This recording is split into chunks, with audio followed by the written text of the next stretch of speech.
आद्या शर्मा 26 साल की एक स्वतंत्र और महत्वाकांक्षी लड़की दिल्ली के हलचल भरे जीवन में अपनी जगह बनाने की कोशिश कर रही थी। वह एक ग्राफिक डिज़ाइनर थी जो एक छोटे से स्टार्टअप में काम करती थी। उसका ऑफिस दिल्ली के कनॉट प्लेस में एक पुरानी इमारत की तीसरी मंजिल पर था, जहां खिड़कियों से बाहर की चहल पहल दिखाई देती थी। आद्या की ज़िंदगी में रंग थे, उसके डिज़ाइनों में, उसके सपनों में और उसकी हंसी में। लेकिन प्यार, वह उसकी ज़िंदगी में अभी तक एक अनजानी राह थी। आद्या का बचपन मेरठ में बीता था, जहां उसके माता पिता अनिल और मधु एक साधारण मध्यम वर्गीय परिवार चलाते थे। अनिल एक बैंक मैनेजर थे और मधु एक स्कूल टीचर।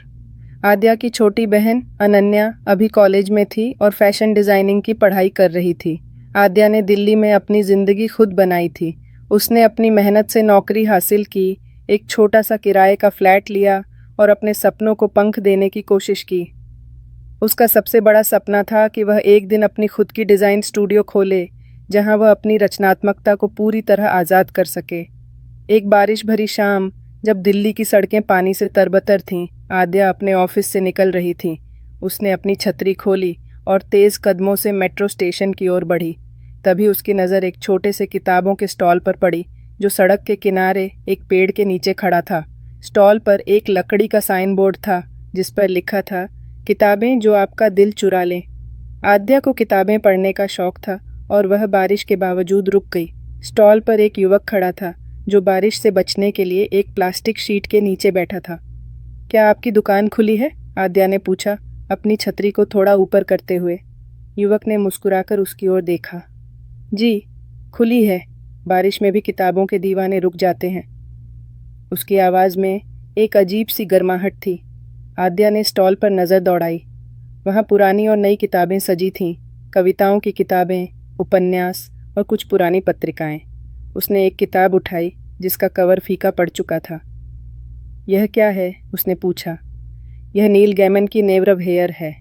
अगर आपको फंतासी और रहस्य पसंद है, तो यह किताब आपके लिए है, युवक ने जवाब दिया।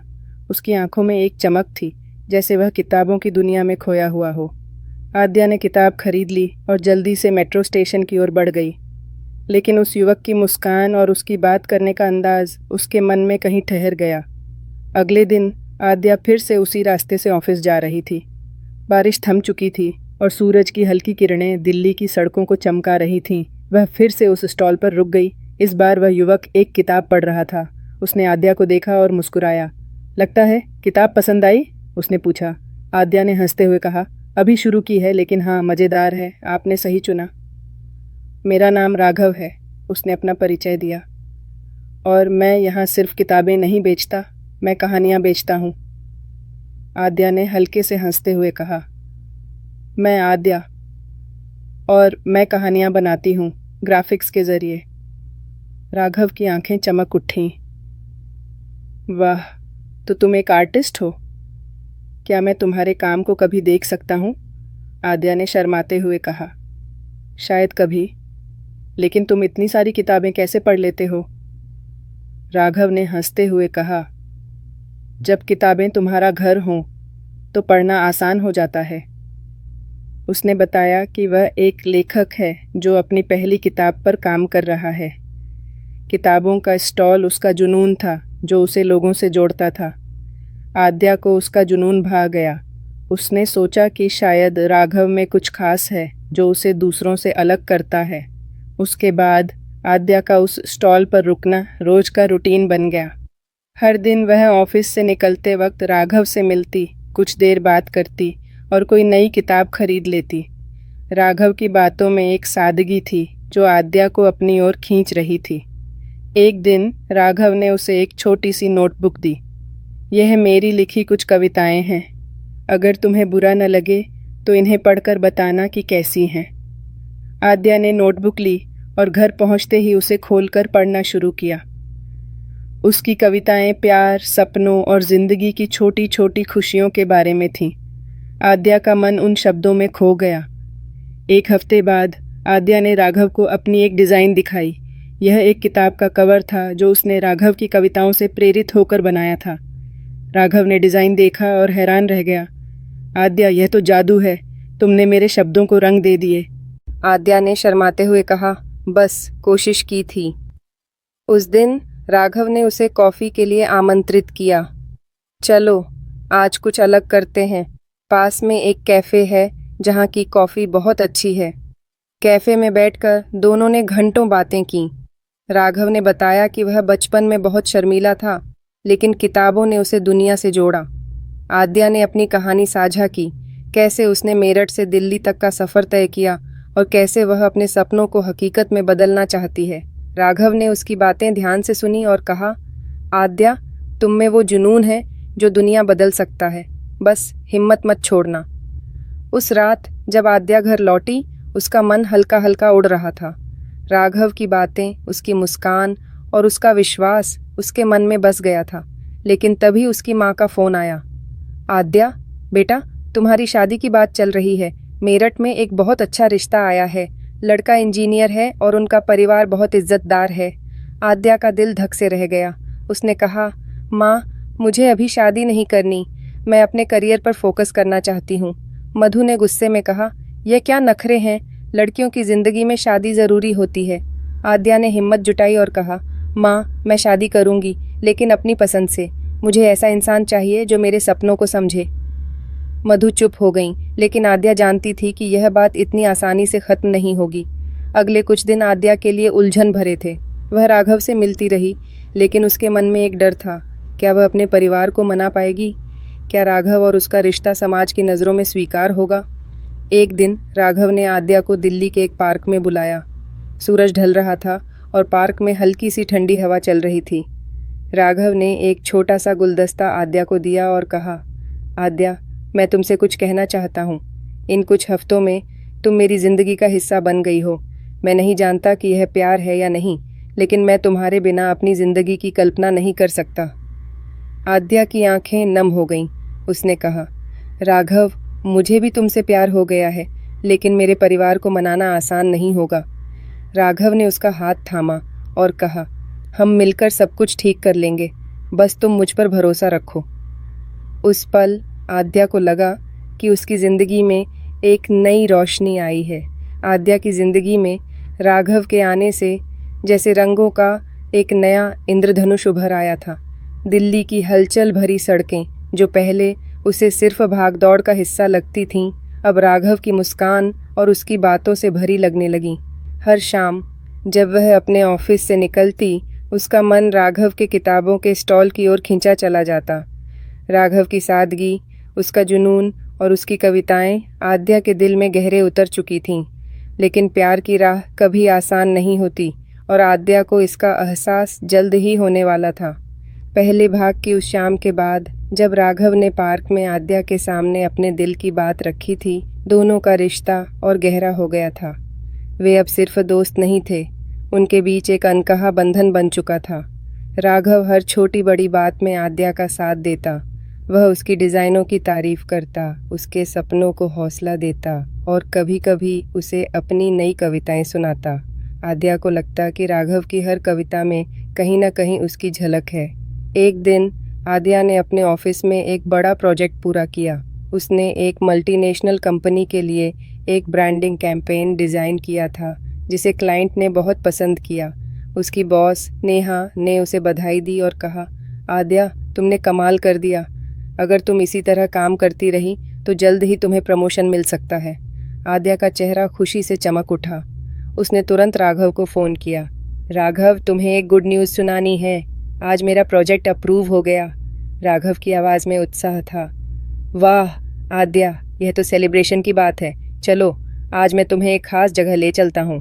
उस शाम राघव आद्या को दिल्ली के हौज खास विलेज ले गया। वहाँ की संकरी गलियों में छोटे छोटे कैफ़े और आर्ट गैलरीज थे, जो रंग बिरंगे माहौल से भरे थे। राघव ने एक छत पर बने कैफ़े में टेबल बुक की थी, जहाँ से दिल्ली का स्काईलाइन दिखाई देता था। टिमटिमाती लाइट्स और हल्की सी संगीत की धुन ने माहौल को और रोमांटिक बना दिया। राघव, यह जगह तो जादुई है, आद्या ने कहा, अपनी कॉफ़ी का कप थामते हुए। राघव ने मुस्कुराकर उसकी ओर देखा। तुम्हारे लिए तो मैं पूरी दुनिया जादुई बना दूंगा, आद्या। आद्या का चेहरा शर्म से लाल हो गया। उसने हल्के से हंसते हुए कहा, तुम भी ना, राघव, इतनी रोमांटिक बातें कहाँ से लाते हो?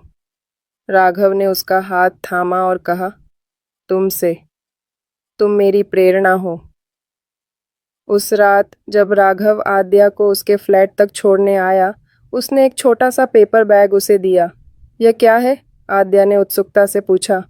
राघव ने कहा, खोल कर देखो। बैग में एक किताब थी, जेन ऑस्टेन की प्राइड एंड प्रेजुडिस। किताब के पहले पेज पर राघव ने लिखा था, आद्या, तुम मेरी एलिजाबेथ बेनेट हो। हमारी कहानी अभी शुरू हुई है। राघव। आद्या की आंखें नम हो गईं। उसने राघव को गले लगाया और धीरे से कहा, थैंक यू राघव, तुम मेरी जिंदगी को इतना खूबसूरत बना रहे हो। लेकिन प्यार की राह में कांटे भी थे। आद्या के माता पिता अनिल और मधु उसकी शादी की बात को लेकर गंभीर हो गए थे। मेरठ में एक रिश्ता आया था। लड़के का नाम यश था, जो एक सॉफ्टवेयर इंजीनियर था और अमेरिका में काम करता था। मधु ने आद्या को फ़ोन पर बताया, बेटा, यश का परिवार बहुत अच्छा है, लड़का पढ़ा लिखा है और वे तुम्हें विदेश ले जाएंगे। इससे अच्छा रिश्ता क्या होगा? आद्या का मन भारी हो गया। उसने कहा, माँ, मुझे अभी शादी नहीं करनी, मैं अपने करियर पर फोकस करना चाहती हूँ। मधु ने गुस्से में कहा, ये क्या नखरे हैं आद्या, तुम्हारी उम्र हो रही है, समाज क्या कहेगा, और वैसे भी तुम दिल्ली में अकेली रहती हो, हमें तुम्हारी चिंता होती है। आद्या ने गहरी सांस ली और कहा, माँ, मैं अपनी ज़िंदगी खुद चुनना चाहती हूँ, प्लीज़ मुझे थोड़ा समय दीजिए। मधु ने फ़ोन रख दिया, लेकिन आद्या जानती थी कि यह बात यहीं ख़त्म नहीं होगी। अगले दिन जब आद्या राघव से मिली, उसका चेहरा उदास था। राघव ने उसका मूड भांप लिया। क्या बात है आद्या, तुम कुछ परेशान लग रही हो। आद्या ने हिचकिचाते हुए अपनी माँ की बात बताई। राघव, मेरे घर वाले मेरी शादी की बात कर रहे हैं। वे एक लड़के से मिलने के लिए कह रहे हैं, लेकिन मैं तुम्हारे बिना अपनी ज़िंदगी की कल्पना नहीं कर सकती। राघव ने उसका हाथ थामा और कहा, आद्या, डरो मत, हम मिलकर सब ठीक कर लेंगे। क्या तुम चाहोगी कि मैं तुम्हारे माता पिता से बात करूं? आद्या ने सिर हिलाया। राघव, अभी नहीं, मुझे पहले खुद उनसे बात करनी होगी, लेकिन मुझे डर है कि वे तुम्हें स्वीकार नहीं करेंगे। तुम एक लेखक हो और वे चाहते हैं कि मेरा होने वाला पति कोई बड़ा अफसर या इंजीनियर हो। राघव ने मुस्कुराकर कहा, आद्या, प्यार में यकीन रखो। अगर हमारा प्यार सच्चा है तो दुनिया की कोई ताकत हमें अलग नहीं कर सकती। उसके बाद आद्या ने अपने परिवार को मनाने की कोशिश शुरू की। उसने अपनी छोटी बहन अनन्या को अपने और राघव के रिश्ते के बारे में बताया। अनन्या, जो हमेशा आद्या की सबसे बड़ी सपोर्टर थी, ने उत्साह से कहा, दी, राघव भैया तो बहुत कूल लगते हैं। उनकी कविताएं तो कमाल की हैं। मैं मम्मी पापा से बात करूंगी। आद्या ने हंसते हुए कहा, अनन्या, तू तो मेरी जासूस बन गई, लेकिन ध्यान से, मम्मी को गुस्सा मत दिलाना। इधर राघव ने अपनी पहली किताब पर काम तेज कर दिया। वह एक उपन्यास लिख रहा था, जो दिल्ली की गलियों में पनपते प्यार की कहानी थी। उसने आद्या को किताब का पहला ड्राफ्ट पढ़ने के लिए दिया। आद्या ने जब कहानी पढ़ी तो उसकी आंखें नम हो गईं। कहानी के पात्र, उनकी बातें और उनका प्यार कहीं न कहीं आद्या और राघव की कहानी से मिलते जुलते थे। उसने राघव से कहा, यह तो हमारी कहानी है राघव, तुमने इसे इतना खूबसूरत लिखा है। राघव ने कहा, आद्या, यह सिर्फ शुरुआत है। मैं चाहता हूँ कि हमारी कहानी पूरी दुनिया पढ़े और मैं वादा करता हूँ तुम्हारे साथ मिलकर मैं इसे सच करूँगा। आद्या ने उसका हाथ थामा और कहा, राघव, तुम मेरे लिए सब कुछ हो। लेकिन तभी आद्या की ज़िंदगी में एक नया मोड़ आया। उसकी माँ मधु ने उसे मेरठ बुलाया। आद्या, अगले हफ्ते यश का परिवार तुमसे मिलने आ रहा है, तुम्हें छुट्टी लेकर घर आना होगा। आद्या ने विरोध किया, लेकिन मधु ने सख्ती से कहा, बस, कोई बहाना नहीं, तुम आ रही हो और बात खत्म। आद्या का मन भारी हो गया। उसने राघव को यह बात बताई। राघव ने शांत स्वर में कहा, आद्या, तुम जाओ और अपने परिवार से खुलकर बात करो, मैं तुम्हारे साथ हूँ। मेरठ पहुँचते ही आद्या का स्वागत अनन्या ने गले लगाकर किया। दी, तुम टेंशन मत लो, मैंने मम्मी से थोड़ी सी बात की है, वे थोड़ा गुस्सा हैं, लेकिन मैंने उन्हें राघव भैया की कविताएं दिखाईं। आद्या ने हंसते हुए कहा, तू तो मेरी हीरोइन है अनन्या। लेकिन मधु का रवैया सख्त था। उन्होंने आद्या से कहा, यश का रिश्ता एकदम परफेक्ट है, वह तुम्हें अमेरिका ले जाएगा, तुम्हारी जिंदगी सेट हो जाएगी। आद्या ने हिम्मत जुटाई और कहा, माँ, मैं यश से नहीं मिलना चाहती, मुझे किसी और से प्यार है। मधु स्तब्ध रह गई। क्या बकवास है यह? कौन है वो लड़का? आद्या ने राघव के बारे में बताया, उसका लेखक होना, उसका किताबों का स्टॉल और उसका जुनून। मधु ने गुस्से में कहा, एक किताब बेचने वाला? आद्या, तुमने हमें शर्मिंदा कर दिया। हमने तुम्हें इतनी आज़ादी दी और तुमने यह चुना? अनिल, जो अब तक चुप थे, बोले, आद्या, हम तुम्हारी खुशी चाहते हैं, लेकिन हमें यकीन दिलाओ कि यह लड़का तुम्हारा ख्याल रख सकता है। आद्या की आंखें नम हो गईं। उसने कहा, पापा, राघव मेरा साथ देता है, वह मेरे सपनों को समझता है, मुझे उस पर पूरा भरोसा है। अनिल ने कहा, ठीक है, हम उससे मिलना चाहते हैं, उसे मेरठ बुलाओ। आद्या ने राघव को फ़ोन किया और सारी बात बताई। राघव ने बिना हिचक के कहा, आद्या, मैं आ रहा हूँ, तुम चिंता मत करो। अगले हफ्ते राघव मेरठ पहुंचा। वह एक साधारण कुर्ता पायजामा पहने था और उसके हाथ में एक छोटा सा गुलदस्ता था। अनिल और मधु ने उसे देखा, लेकिन उनके चेहरों पर संदेह था। राघव ने शांति से अपनी बात रखी। अंकल, आंटी, मैं आद्या से बहुत प्यार करता हूँ। मैं जानता हूँ कि मेरा करियर अभी शुरुआती दौर में है, लेकिन मैं वादा करता हूँ कि मैं आद्या को हमेशा खुश रखूँगा। मधु ने सख्ती से कहा, तुम्हारा कोई स्थायी करियर नहीं है, तुम किताबें बेचते हो, तुम हमारी बेटी को क्या दे सकते हो?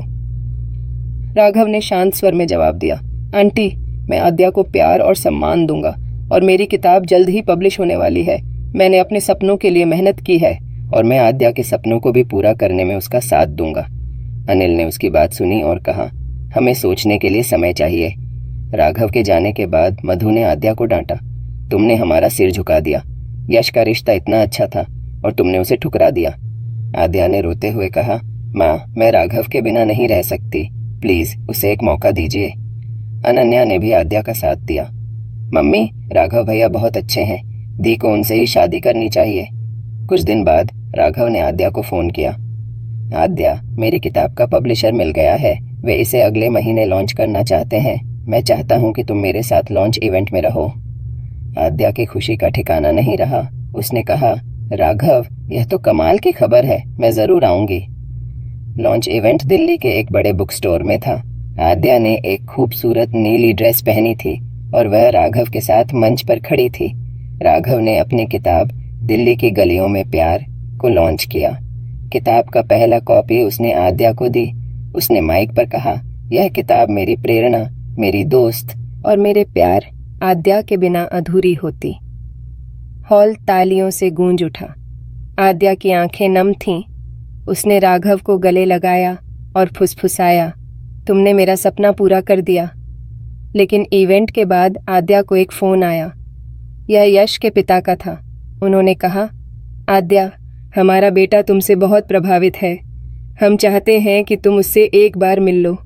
आद्या ने विनम्रता से मना कर दिया, लेकिन यश के पिता ने कहा, हम दिल्ली आ रहे हैं, कम से कम एक बार मिल तो लो। आद्या का मन बेचैन हो गया। उसने राघव को यह बात बताई। राघव ने शांत स्वर में कहा, आद्या, तुम मिल लो, लेकिन अपने दिल की सुनना, मैं तुम पर भरोसा करता हूँ। राघव की किताब दिल्ली की गलियों में प्यार के लॉन्च के बाद आद्या और राघव का रिश्ता और मजबूत हो गया था। किताब को पाठकों और समीक्षकों से अच्छी प्रतिक्रिया मिली थी और राघव का नाम दिल्ली के साहित्यिक हलकों में चर्चा का विषय बन गया था। आद्या भी अपने करियर में नई ऊंचाइयों को छू रही थी। उसकी कंपनी ने उसे एक बड़े प्रोजेक्ट की जिम्मेदारी सौंपी थी, जिसमें उसे एक अंतर्राष्ट्रीय फैशन ब्रांड के लिए विजुअल कैंपेन डिज़ाइन करना था।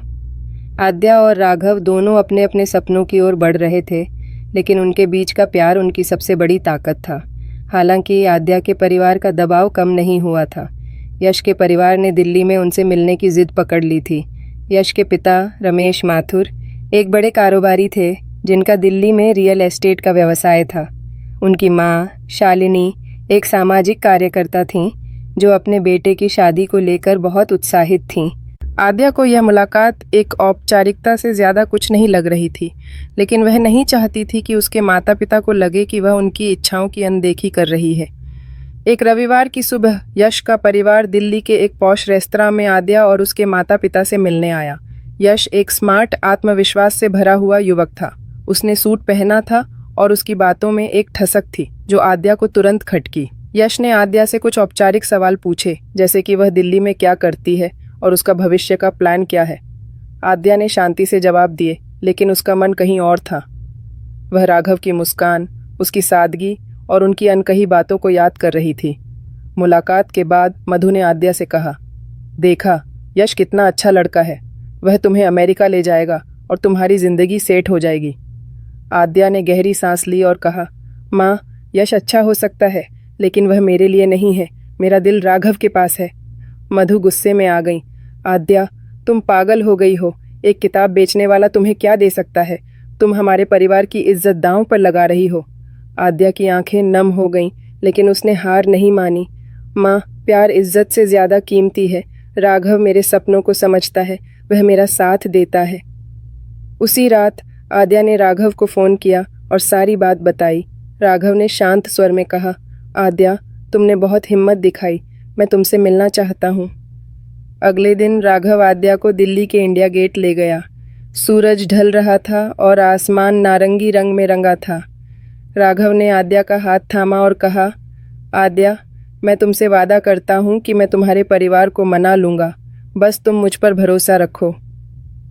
आद्या ने उसकी आंखों में देखा और कहा, राघव, मुझे तुम पर पूरा भरोसा है, लेकिन मुझे डर है कि मम्मी पापा नहीं मानेंगे।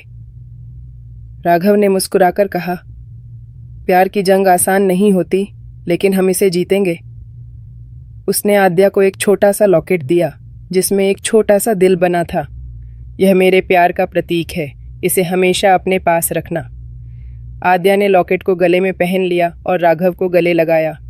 उस पल उसे लगा कि दुनिया की कोई ताकत उन्हें अलग नहीं कर सकती, लेकिन चुनौतियां अभी खत्म नहीं हुई थीं। यश के परिवार ने आद्या के माता पिता पर दबाव डाला कि वे आद्या को मनाएं। यश ने खुद आद्या को फ़ोन किया और कहा, आद्या, मैं तुम्हें वह सब दे सकता हूँ जो तुम सपने में भी नहीं सोच सकती। मेरे पास पैसा, रुतबा और एक शानदार ज़िंदगी है। वह किताब बेचने वाला तुम्हें क्या देगा? आद्या ने सख्ती से जवाब दिया, यश, तुम मुझे वह नहीं दे सकते जो राघव देता है, प्यार और सम्मान। यश ने गुस्से में फ़ोन रख दिया, लेकिन आद्या को यकीन था कि उसने सही फैसला लिया। इधर राघव की किताब की लोकप्रियता बढ़ती जा रही थी। उसे एक साहित्यिक पुरस्कार के लिए नामांकन मिला और दिल्ली में एक बड़ा समारोह आयोजित होने वाला था। राघव ने आद्या को अपने साथ समारोह में चलने के लिए कहा, आद्या, यह मेरे लिए बहुत बड़ा दिन है। मैं चाहता हूँ कि तुम मेरे साथ रहो। आद्या ने हामी भरी। समारोह में राघव को पुरस्कार मिला और उसने अपने भाषण में आद्या का जिक्र किया। मेरी ज़िंदगी में एक ख़ास इंसान है जिसने मुझे सिखाया कि सपने सिर्फ देखने के लिए नहीं, बल्कि जीने के लिए होते हैं। यह पुरस्कार मैं आद्या को समर्पित करता हूँ। हॉल तालियों से गूंज उठा और आद्या की आंखें खुशी से चमक रही थीं। लेकिन समारोह के बाद एक नया तूफान आया। यश के पिता ने अनिल को फ़ोन किया और धमकी दी कि अगर आद्या ने यश से शादी नहीं की तो वे उनके परिवार की सामाजिक प्रतिष्ठा को नुकसान पहुंचाएंगे। अनिल और मधु परेशान हो गए। उन्होंने आद्या को मेरठ बुलाया और सख्ती से कहा, आद्या, तुम्हें यश से शादी करनी होगी। हम तुम्हारी जिद की वजह से अपनी इज्जत नहीं खो सकते। आद्या ने रोते हुए कहा, पापा, मैं राघव से प्यार करती हूँ। अगर आप मुझे मजबूर करेंगे तो मैं घर छोड़ दूंगी। यह सुनकर मधु और अनिल स्तब्ध रह गए। अनन्या ने आद्या का साथ दिया। मम्मी, पापा, दी सही कह रही हैं। राघव भैया बहुत अच्छे इंसान हैं। आप उन्हें एक मौका दीजिए।